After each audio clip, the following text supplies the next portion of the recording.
අද මේ වීඩියෝ එක බලලා ඔයාලට මහන්න ඉගෙන ගන්න පුළුවන් ගෙදර ශීතකරණයේ දොරේ හැන්ඩල් එකට කවරයක් අපි නිතර අරින වහන ෆ්‍රිජ් ඩෝ හැන්ඩල් එක අපිරිසිදු වෙන එක වළක්ව ගන්න අපිට පුළුවන් මෙන්න මේ වගේ කවරයක් මහගන්න.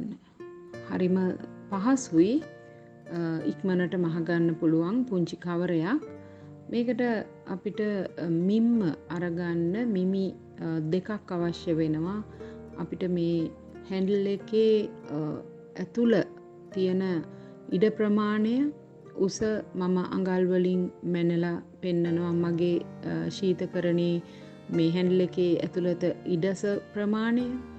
එතකොට ඔයාලට පුළුවන් වට ප්‍රමාණය මැනගන්න. මේ හැන්ඩල් එකේ වට ප්‍රමාණය මැනගන්නකොට මේකට අඟලක් වැඩිපුර එකතු කරන්න. මේ මැහුම් වාසිය ගැන නෙමෙයි කියන්නේ. මේ ප්‍රමාණ ටික අපි ඉස්සෙල්ලා එකතු කරගමු. ඊට පස්සේ ඒකට මැහුම් වාසිය එකතු කරගමු. වට ප්‍රමාණය කිව්වම හැන්ඩල් එකේ මේ රඳවණය අපි කව එක මේක තියන්න මේ රඳවන්න අදහස් කරන්නේ වෙල්ක්‍රෝ කොටසක් උදව් කරගෙන. මම උදාහරණ ෆොටෝ එකක් අන්තර්ජාලයෙන් අරගෙන ඔයාලට උදාහරණ ෆොටෝ එකක් දාන්නම්. මේ වෙල්ක්‍රෝ මිලදී ගන්න තියෙනවා. මේක මේ කොටස් දෙකක් ඇලවෙන්නේ එකිනෙකාට. ඉතින් මේක මිලදී ගන්න තියෙනවා. සුදු පාට සහ කළු පාටින් ගොඩක් තියෙන්නේ. අනිත් පාටවල් අඩුයි. කලාතුරකින් අනිත් පාටවල් හොයාගන්නත් පුළුවන්.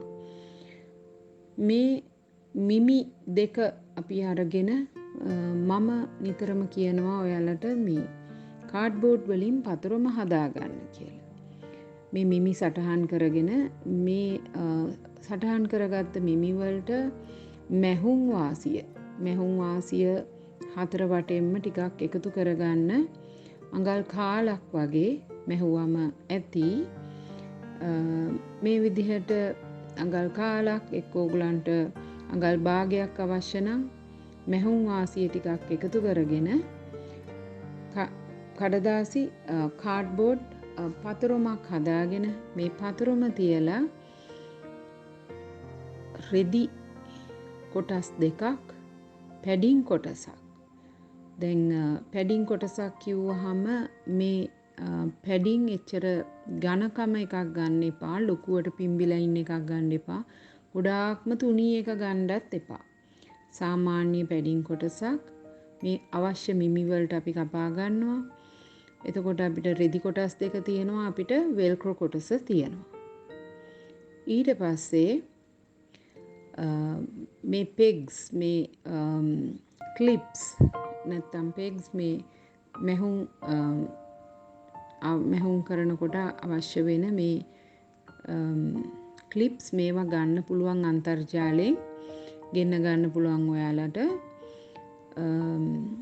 වටේටම මේ ඔක්කොම තියලා පැඩින් එකත් රෙදි කොටස් දෙකත් හිටින්න හොඳට ඔයගලන්ට හසුරවන්න පහසු වෙන්න pegs ඇල්පෙනිති වලටත් වඩා පහසුයි මේ pegs වටේටම ගහගන්න. මෙන්න මේ විදිහට කියලා මම උදාහරණ ෆොටෝ එකක් දානවා. ඊට පස්සේ මහන්න පටන් ගන්න පුළුවන්. මේ මහන්න පටන් ගන්නකොට මම පෙන්නලා දෙනවා වමේ ඉඳලා දකුණට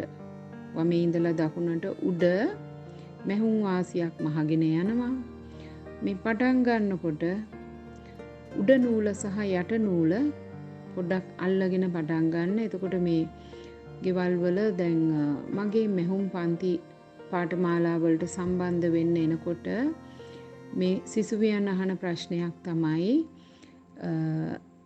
එක්ක පරණම මේ අත්තම්මගේ මැෂින්ම තියෙන්නේ මිස් මට මේකෙන් මහන්න පුළුවන්ද? මේ පාඨමාලාව කරන්න පුළුවන්ද? ගොඩක් අය මැෂින් එක පරණ නිසා ගොඩක් ඒකට අවුරුදු ගාණක් පරණ නිසා මේ මැෂින් වලින් මහන්න බය වෙනවා. මැෂින් එකට බය වෙන්න ඕනේ නැහැ. මැෂින් අලුත් මැෂින් එකක් වුණත් පරණ මැෂින් එකක් වුණත් මේකේ මැහුම් හොඳ තත්වයේ තියෙනවද කියන එක තමයි ඕගොල්ලෝ කල්පනාකාරී වෙන්න ඕනේ. ඉතින් ඒවා ටෙන්ෂන් හදාගන්න අපිට මේ ගෙන්න ගන්න පුළුවන් ඔය මේ සම්බන්ධ කාර්මිකයෝ ඉන්නවා. ඒ අය දන්නවා මැෂින් එකේ අඩුපාඩු තියෙනවා නම් ඒ කොටස් නැවත දාලා ඒව හදන්න දන්න අය ඉන්නවා. මේ අය ගෙන්නගෙන මේ මැෂින් අලුත් වැඩියා කරගෙන මහන තත්වයට හොඳ මැහුම් හොඳ වෙන්නයි ඕනේ. අලුත්ද පරණද කියන එක නෙමෙයි ප්‍රශ්නේ. මැහුම් හොඳ වෙන්නයි ඕනේ.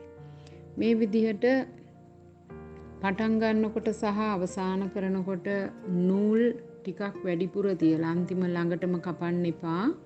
පටන් ගන්නකොටත් නූල් දෙක අල්ලගෙන පටන් ගන්නකොට ගුලි ගැහෙන්නේ නැහැ. ඉතින් මම නූල් දෙක අල්ලලා මේ පෙන්නුම් කරලා තියෙනවා. ඔයාලට පුළුවන් මේ විදිහට පටන් ගන්න. ඊට පස්සේ අපි උඩ වමේ ඉඳලා දකුණට මහලා, පස්සේ පහළ වමේ ඉඳලා දකුණට මහලා, ඊට පස්සේ උඩ ඉඳලා පහළට මහනවා වම් පැත්ත. මේ වගේම දකුණු පැත්තත් අපි මහන්න ඕනේ. දකුණු පැත්ත මහනකොට අපි උඩ ඉඳලා පහළට මහගෙන මේනකොට මේ මැද අඟල් දෙකක විතර මහන එක නවත්තන්න ඕනේ. මේ විවරයක් අපි තියා ගන්නවා හොඳ පැත්තට හරවන්න. මේ හොඳ පැත්තට හරවන්න තියාගන්න විවරය ළඟට ලකුණක් පැන්සලෙන් ලකුණක් දාගන්න පුළුවන්. මෙන්න මේ අතර ප්‍රමාණය කියලා. උඩ ඉඳලා මහගෙන එන මැහුම ඉඳි කට්ට ගහලා මේ ලකුණක් දාගත්තු තැන ඉඳි කට්ට ගහලා ෆුට් එක උස්සලා හරවලා අඟලක් විතර මහලා නවත්තන්න. ඒ වගේම පුළුවන් පහළ ඉඳලා මහගෙන ඇවිල්ලා මේ ඉඩ ප්‍රමාණය ළඟ ඉඳි කට්ට ගහලා ෆුට් එක උස්සලා හරවලා අඟලක් විතර මහලා නවත්තන්න පුළුවන්. මේ විදිහට මේ ඉඩ තියාගත්තු තැන අපි පස්සේ හොඳ පිටට හරවන්නේ මෙතනින්. ඊට පස්සේ අපිට මේ කොන් හතර කපලා දාලා නූල් කපලා දාලා අපිට පුළුවන් හොඳ පැත්තට හරව ගන්න. මේ හරව ගන්න ඇඟිලි තුඩු වලින් මම පෙන්නලා දෙනවා මේ විදිහට. ඇඟිලි තුඩු වලින් හොඳ පැත්තට අරගන්න. ඊට පස්සේ තුවාල වෙන්නේ නැති කතුරු තුඩකින් මෙන්න මේ විදිහට කොන් හතරටම හොඳට මේ කතුරු තුඩ දාලා කොන් හතරම හොඳට හැඩ කරගන්න. හොඳට හරව ගන්න පැත්තට හොඳට උදව් කරගන්න පුළුවන් මේ වගේ තුවාල වෙන්නේ නැති කතුරු තුඩකින්. ඊට පස්සේ මගේ පුරුද්දක් තමයි සාමාන්‍යයෙන් ඕනම පියවරකදී පොඩක් අයන් කරලා ගන්න එක. ස්ටීම් අයන් ප්‍රෙස් කරලා ගන්න. ඔයාලටත් ඒක කරනකොට තේරෙයි ඒකේ වෙනසක් තියෙනවා. නිමාවට ලකුණක්. නිමාවේ වෙනසක් තියෙනවා. මේ විදිහට අයන් කරගෙන ඊට පස්සේ මේකේ පැඩින් දාලා මහපු නිසා මං පොඩක් මේ කොටු මගේ මුද්‍රිත රෙද්දේ තියෙන්නේ කොටු මෝස්තරයක්. ඉතින් මම මේ කොටු දෙකක් අතර පින්තූර දෙකක් අතර මැද ඉර දිගේ මහලා මේක ක්විල්ටඩ් ලුක් එකක් ටිකක් එම්බොස් වෙලා වගේ පේන විදිහට ලස්සන කරගන්න මට පුළුවන්. ඒ නිසා මම මේ ඉරි දිගේ මහන්න ගන්නවා. මට මෙතනදී පෙන්වන්න ඕනේ ඔයාලට මේ වගේ අවස්ථාවකදී මහන්නේ කොහොමද කියලා. ඉතින් පටන් ගන්නෙ නෑ කොනකින්. මං කුන් වලින් පටන් ගන්නෑ. මං පටන් ගන්නෙ මහන්න ඕනේ තැනට කලින් මහගෙන එනවා ටිකක්. මගල් භාගයක් විතර මහගෙන එනවා මේ විදිහට. ඉඳි කට්ට ගහනවා, ෆුට් එක උස්සනවා, ආපහු හරවලා මහගෙන යනවා. ආයෙමත් අනිත් කෙළවරට ආවම ඉඳි කට්ට ගහලා ෆුට් එක උස්සලා මහගෙන යනවා. අඟල් භාගයක් විතර මහලා නූල කපලම දාන්න පුළුවන්. මේ විදිහට උඩ ඉඳලා පහළට පින්තූර අතර ඉර දිගේ මහනවා. ඊට පස්සේ වමේ ඉඳලා දකුණට මහන්නෙත් ඒ විදිහටම. ඉතින් මේ කොටු පින්තූර අතර මම මේ විදිහට උඩ සිට පහළටත් වමේ සිට දකුණටත් මහලා ඊට පස්සේ වටේට මැස්මක් මහනවා. මේ වටේට මහන මැස්මෙන් අපේ අර හොඳ පිටට හරව ගන්න තිබුණ විවරය මැහෙනවා. ඒක නිසා අයින දිගේම මහනවා. නමුත් මම ආයෙමත් මේ මහන මැස්මත් කෙලවරකින් පටන් ගන්නෙ නෑ. මම පටන් ගන්නෙ කෙලවර ඉඳලා අඟලක් විතර මැද හරියේ. මේ විදිහට පටන් අරගෙන මහගෙන යනවා. දැන් කොනකට ආවහම කොනේදී ඉඳි කට්ට ගහලා ෆුට් එක උස්සලා හරවගෙන යනවා. හරවලා ෆුට් එක පල්ලෙහාට දාලා මහගෙන අනිත් කෙලවරට වෙනකන් යනවා. අනිත් කෙලවරෙදිත් නැවත ඒ විදිහටම ෆුට් එක උස්සලා හරවලා ඉඳි කට්ට ගන්නෙ නෑ. ඉඳි කට්ට යටට පල්ලෙහාට වැදිලා තියෙන මහලා ඒ නවත්තන්න ඕනේ. කොනේදී නවත්තලා ෆුට් එක උස්සලා හරවගෙන යනවා.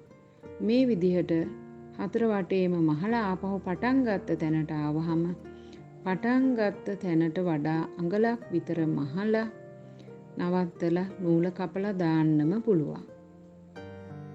ඊට පස්සේ මේක ලෑස්ති. දැන් මේක රඳව ගන්න. මේක ෆ්‍රිජ් ඩෝ හැන්ඩල් එක වටේට මේ ඇතුළ ප්‍රමාණයෙන් දාලා අපිට මේක හරවලා රඳව ගන්න උදව් කරගන්න තමයි අපි වෙල්ක්‍රෝ කොටසක් මේ විදිහට තියලා මහගන්නේ. මේ වෙල්ක්‍රෝ කොටස කපා ගන්නකොට ඒක අර සම්පූර්ණ උස ප්‍රමාණයටම කපා ගන්න එපා. මෙහුම් වාසිය ඇරලා කපා ගන්න. එතකොට අපිට ළඟටම ගන්න පුළුවන්. උස ළඟටම ගන්නවා. නමුත් අග්ගිස්සටම ගන්නේ නෑ. ඉතින් මේ විදිහට වෙල්ක්‍රෝ තියලා අපිට ක්ලිප් කරගන්න පුළුවන්. ක්ලිප්ස් ගහලා මේ විදිහට උදව් කරගන්න පුළුවන් මහන්න මැෂිමට අරගන්න. ඊට පස්සේ වෙල්ක්‍රෝ කොටස මහන්නෙත් මම කොනකින් පටන් අරගෙන නෙමෙයි. කොනේ ඉඳලා ටිකක් දුරට යනවා. එතන ඉඳලා මහගෙන හතර වටේ මහගෙන ගිහිල්ලා ආපහු ඉවර වෙනකොටත් පටන් ගත්ත තැන පහු කරලා අඟල් භාගයක් හෝ අඟලක් මහලා නූල කපලා දාන්න පුළුවන්. දැන් මේ එක පැත්තක පින්තූරේ දකුණු පැත්තේ ඔයගලන්ට පේනවා මම එක වෙල්ක්‍රෝ කොටසක් මහලා තියෙනවා. දැන් මේ වෙල්ක්‍රෝ කියන්නේ මේ දෙපැත්තක් ඇලවෙන කොටස් දෙකක්නේ. එතකොට එක පැත්තක් මම දැන් මැහුවා. නමුත් අනිත් පැත්ත උඩ මහන්නේ නැහැ. උඩ පැත්තේ මහන්නේ අනිත් පැත්තේ අපි දකුණු පැත්තේ ඉස්සලා කොටස මැහුවා. දැන් වම් පැත්තේ යට පැත්තේ තමයි මහන්නේ. මොකද මේක හැන්ඩල් එක වටේ කැරකෙවිලා ඇවිල්ලා එක උඩ එක ඇවිල්ලා තමයි ඇලවෙන්නේ. ඒ නිසා යට පැත්තේ මහනවා අනිත් එක. ඒ මහන්නෙත් කොනකින් පටන් ගන්නෙ නෑ. මේ විදිහටම මැද හරියෙන් පටන් අරන් කොනකට යනවා. කොනේ ඉඳලා ඉදිකට තියෙද්දි ෆුට් එක උස්සලා හරවලා මහගෙන යනවා. ආපහු පටන් ගත්ත තැනට ආවහම පටන් ගත්ත තැන පහු කරලා අඟලක් විතර මහලා නවත්තනවා. මේ විදිහට අපි මේ ෆ්‍රිජ් ඩෝ හැන්ඩල් කවර් එක විතරක් නෙමෙයි ඕනම මේ හතරැස් දෙයක් මහනකොට රවුන්ඩ් දෙයක්ද හැඩය කුමක් වුවත් ඒක පටන් ගන්න ඕනේ කොනකින් නෙමෙයි. එතකොට හොයාගන්න බෑ කිසි කෙනෙකුට දැක්කට මේක කොතනින්ද මහන්න පටන් අරන් තියෙන්නේ කියලා හිතාගන්න බෑ. මැද හරියකින් පටන් ගත්තාම. ඉතින් මේ දේ ඕගලන්ට කරලා බලන්න පුළුවන් ඕගලන් මහනකොට. මේ ඉගෙනගත්තු දේ මං හිතනවා ඕගලන්ට පැහැදිලි ඇති කියලා.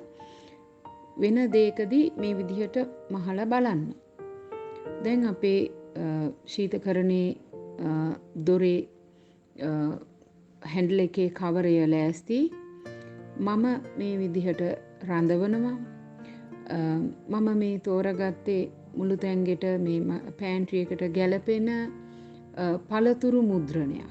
ඉතින් මෙතනදී මං කියන්න කැමති වෙළඳපොලේ තියෙනවා මේ ලස්සන මුද්‍රණ මේ මුද්‍රිත රෙදි පළතුරු එළවලු පළතුරු මේ අපේ මේ කුස්සියට ගැලපෙන ලස්සන පින්තූර. ඉතින් මේ වගේ දෙයක් මහනකොට වර්ණ ගැලපීම පළතුරු මේ ලස්සන මුද්‍රණයක් තෝරගන්නත් පොඩ්ඩක් උනන්දු වුණොත් ඕගලන්ටත් පුළුවන්.